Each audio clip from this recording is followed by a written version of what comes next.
Hello everyone, কি অবস্থা সবার? চলেন আজকে আমি আপনাদের সাথে শেয়ার করি আজকে সারাদিন আমি কি করলাম।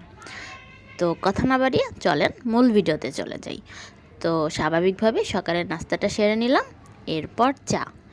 সকালবেলা চা না হলে কি হয় বলেন তো? অবভিয়াসলি চা খেতে হবে, তাছাড়া যেন সকালটা হতেই চায় না। তো যাই হোক, আর এখন কিন্তু গ্রীষ্মকাল শুরু হয়ে গেছে, মানে সামার সিজন শুরু হয়ে গেছে। গাছে গাছে অনেক আম পেকে গেছে অলরেডি, আর সেই সাথে কাঁচা আম তো আছেই। তো এই সিজনটাই হচ্ছে আম। তো সকালবেলা হচ্ছে কিছু আম আমাদের বাড়িতে পাড়া হয়েছিল গাছ থেকে, তো সেগুলো দেখেন কি ফ্রেশ, তাই না? দেখেই ভালো লাগতেছে আসলে। কিছুদিন পরে যখন গাছের আমগুলো শেষ হয়ে যাবে, আম খাওয়ার জন্য শুধুমাত্র বাজারের আমের উপরেই ডিপেন্ড করতে হবে, তখন আসলে বোঝা যাবে যে ফরমালিন কী কত প্রকার। কিন্তু দেখেন গাছ থেকে পেড়ে আনা আমগুলো দেখে ভালো লাগতেছে না? মনে হচ্ছে তাকিয়েই থাকি, সুন্দর একটা কালার। আর আমের সিজন মানেই হচ্ছে রান্নায় অবশ্যই আম থাকতে হবে, মানে আম আইটেমটা বাদ দেওয়াই যাবে না, সেটা ডালের সাথে হোক আর যার সাথেই হোক। তো চলেন আপনাদের সাথে আজকে একটা জিনিস শেয়ার করি। এটা কি ফল বলেন তো? বলতে পারছেন? আমি জানি অনেকেই পারবেন, আবার অনেকেই পারবেন না। এটা হচ্ছে আমাদের আঞ্চলিক ভাষায় এটাকে বলা হয় গাব। তো এই সিজনটাতে গাছে আমের সাথে পাল্লা দিয়ে আমার কাছে মনে হয়েছে যে গাবও পেকে গেছে। প্রত্যেক দিন বাচ্চারা হচ্ছে গাছে ওঠে পেরে খায়। তো আমি ওদের কাছে চেয়েছিলাম, ওরা আমাকে দিয়েছে। দেখেন, আর সবাই তো ভালোভাবেই জানেন যে আসলে এই ফলটা দেখতে কেমন। যারা জানেন না তাদের জন্যে হচ্ছে আমি দেখাচ্ছি। তবে হ্যাঁ, এই ফলটা কিন্তু আপনি শহরে কোথাও পাবেন না, পেলেও খুব রেয়ার। তো গ্রাম অঞ্চলে এই ফলটা আবার বেশ একটু বেশিই দেখা যায়। এই ফলটা দেখতে খুবই ইয়ামি, অনেক জুসি, আর পুরোটাই কিন্তু বীজ। মানে একটা ফলের ভিতরে যে কতগুলো বীজ থাকে সেটা একমাত্র এই গাবের মধ্যেই পাওয়া যায়। আদারওয়াইজ আমার কাছে মনে হয় না আর কোনো ফলে এত বীজ, মানে এত বড় বড় বীজ আছে। তো এটা হচ্ছে বড় বড় বীজ, 7টা 8টা মতো বীজ থাকে। তো একটা ছোট বীজ থাকে, আর আমার সব সময় মানে এই ছোট বীজটার উপর আমার খুব ইন্টারেস্ট, কারণ এটা চিবিয়ে খাওয়া যায়, বাকিগুলো তো চিবিয়ে খাওয়া যায় না।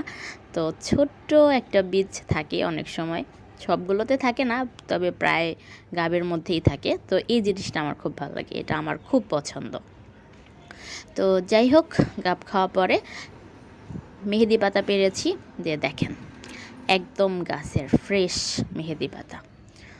তো এটা দিয়ে কি করব ভাবছেন?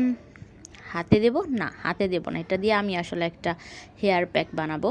তো সেই জন্য গাছ থেকে এই মেহেদি পাতাগুলো ছিঁড়ে এনেছি। দেখেন গাছের পাতা, যেটা আসলে শহরে খুব রেয়ার, তবে এখন অনেক জায়গায় পাওয়া যায়। তো তারপরও খুব একটা দেখা যায় না। তো যাই হোক, চলেন যাই মেহেদি পাতাগুলো বেটে নিয়ে আসি।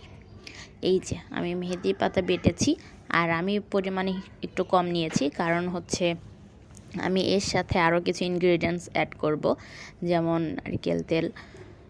নারকেল তেল ছাড়াই হেয়ার প্যাকটা হবে না। তো আমি আমার যতটুকু দরকার ততটুকু নারকেল তেল দিয়ে দিলাম, আর হচ্ছে একটা কলা দেব, কারণ ব্যানানা হেয়ার প্যাক আসলে আমার সবসময় ভালো লাগে, স্মেলটা ভালো লাগে। তো আপনারা চাইলে এখানে ডিম ইউজ করতে পারেন, কিংবা অ্যালোভেরা, কিংবা মেথি, এগুলো খুব ভালো একটা হেয়ার প্যাক হয়। তো আমার হাতে এবং বাসায় যেহেতু এই জিনিসগুলো অ্যাভেলেবল ছিল, তো আমি এগুলো দিয়ে একটা হেয়ার প্যাক বানাবো। তো এই যে এখন ব্লেন্ডারে দিলে কাজটা সহজ হয়ে যেত, কিন্তু এখানে আসলে ব্লেন্ডারের ওইরকম ব্যবস্থা নেই। তো সেই জন্য হাত দিয়েই যতটা সম্ভব পেস্ট করে নিতে হচ্ছে। তো আমি সেটাই করে নিচ্ছি। তো এই হচ্ছে প্রায় শেষের দিকে আমার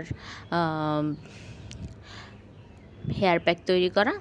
তো আরেকটা কথা, সেটা হচ্ছে যে এই গরমে কিন্তু যদি আপনারা গ্রামে যান বেড়াতে, অবশ্যই কিন্তু মানে সানস্ক্রিন সাথে নিয়ে যাবেন। আমি গ্রামে আসার পর একটা জিনিস খেয়াল করলাম যে আসলে সানস্ক্রিন মাস্ট, আদারওয়াইজ ঘর থেকে বের হওয়া যায় না।